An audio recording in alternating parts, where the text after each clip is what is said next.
Selamat malam. Susah ya, Mas. Selamat malam. Berjumpa lagi bersama saya Wong Ganteng sak donya. Mohon tidak menyebutkan nama dan identitas. Samain dengerin aku dulu. Sebentar, dengerin saya ngomong dulu, Mbak. Iya. Mohon untuk tidak menyebutkan nama dan identitas siapapun karena percakapan kita akan saya naikkan dalam konten YouTube. Oh, gitu. Iya, Mbak. Gimana? Mau tanya dulu, Mas. Ya, silahkan ditanya. Itu misalkan saya kan sudah Hongkong 12 tahun. Terus di rumah belum ada 1 tahun lah, Mas. Pas 1 tahun.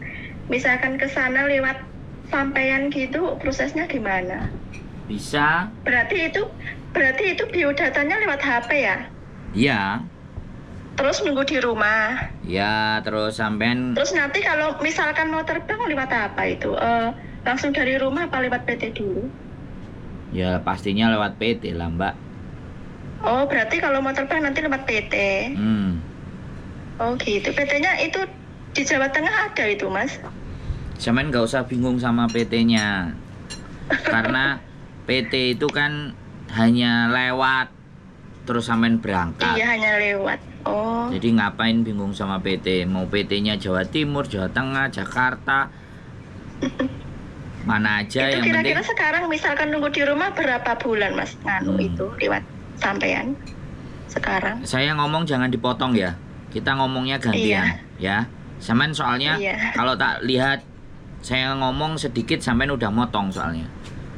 Saya paham orang-orang ex Hongkong lama itu agak sedikit beda penanganannya. Nah, makanya habis kakean milih apa sembarang kalir, ya endingnya kan sampean balik lagi ke Hongkong. Jadi saya ngomong gini ya, Mbak, proses di KJRI itu seminggu sama 2 minggu lah maksimal. Proses di imigrasi Hongkong itu 6 minggu. Jadi total 8 minggu. Itu di luar sampean cocok-cocokan sama majikan dulu. Gitu. Jadi begitu cocok sama majikan, si interview cocok, ya kan? Sekali lagi interview cocok, kemudian bisa 2 bulan berikutnya itu cepat. Itu hitungannya cepat, gitu loh. Jadi di luar data sampean mesle opo enggak, kan kita juga nggak ngerti, sampean belum ngirim semuanya. Jadi seperti itu yang saya bisa jawab kalau sampean tanya waktunya. Wes. Mau nanya apa lagi? Oh iya. Oke. Ya udah, Mas, nanya dulu. Nah, kalau sudah paham kan enak gitu. Nanti kalau misalkan itu pengen itu saya hubungin lagi. Sampean dapat nomor saya dari mana? Itu lihat di YouTube C Yuni itu, teman saya kan ada itu punya nomor teleponnya kan, yang C Yuni itu loh, Mas. Iya, masalah sampean taunya nomor saya dari sana, dari YouTube sana. Iya, di YouTube itu kan di deskripsinya ada itunya nomor jenengan, terus satu lagi sama C Yuni. Aku lihat itu. Berarti sampean belum lihat channel YouTubeku sendiri. Belum. Nah, channel YouTubeku sendiri namanya Sandro Jabrik. Oh iya, nanti saya itu lihat, Mas. Silakan dicek, silakan dilihat-lihat semuanya. Oke. Wes, cukup. Nggih, ampun Mas Andro, matur suwun. Siap. Nggih. Oke. Assalamualaikum. Waalaikumsalam warahmatullahi wabarakatuh. Oke. Bagaimana, Fuyan? Cari info dulu yang cocok, baru proses. Karena belum pernah nonton konten saya, makanya begitu. Nanti kalau makan ini lontong sama sayurnya ya. Yoi. Oke. Katanya mau makan lontong sama sayurnya disiapin. Oke, teman-teman semuanya, jadi berproses ke Hongkong. Jadi 12 tahun di Hongkong. Pulang belum 1 tahun wis ngreweli pingin balik nih di Hongkong. Cari info. Nah, ini sekali lagi pelajaran buat teman-teman ya. Sekali lagi bahwa di Hongkong tidak sekali lagi hanya mewujudkan impian, Tapi di Hong Kong juga cobalah mengisi pengetahuan baru. Cobalah keluar dari zona yang dimana biasa kita ngelakuin. Tapi kalau jawabannya alah wis price ngene-ngene ae lah. Nah, inilah yang terjadi. Jadi wis bingung, udah nyampe rumah biasanya kalau duit gede, terus gak nyekel duit gede. Piye bojoku? Omyeng. Nyekel duit gede, terus gak nyekel duit gede rasanya piye bojoku we? Omyeng. Omyeng ya. Makanya buat teman-teman semuanya, kata bojoku biasa nyekel duit gede, terus nyekel duit cilik jadi omyeng.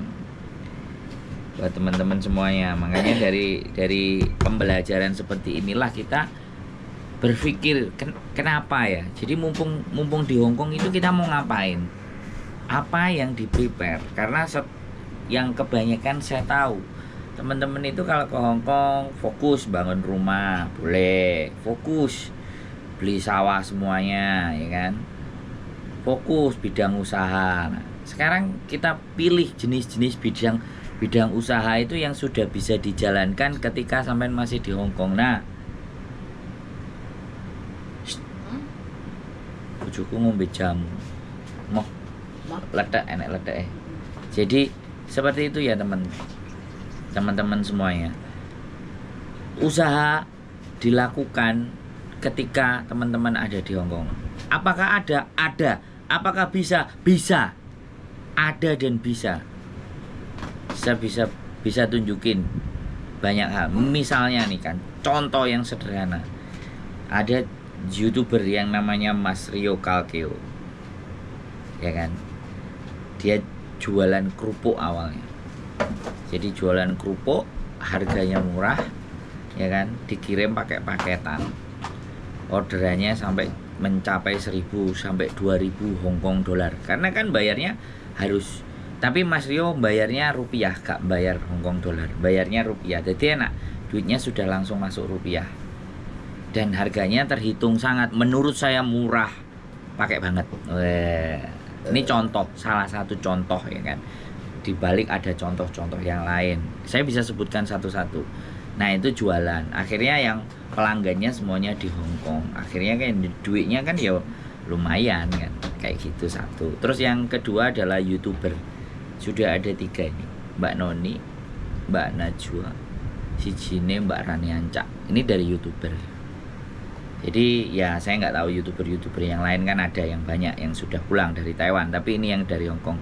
Saya ngomong yang di sekitar saya aja. Jadi sekali lagi buat teman-teman semuanya, waktunya teman-teman itu belajar untuk menggali sesuatu yang banyak di Hong Kong untuk bekal nanti di Indonesia. Bukan hanya bekal secara uang, tapi bekal modal. Salah satunya adalah bikin konten, belajar editing.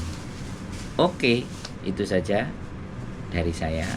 Sekali lagi, semoga teman-teman semuanya kalau sudah pulang nggak perlu balik lagi ke Hong Kong. Keep stay tune my YouTube channel and see you next video. Bye bye.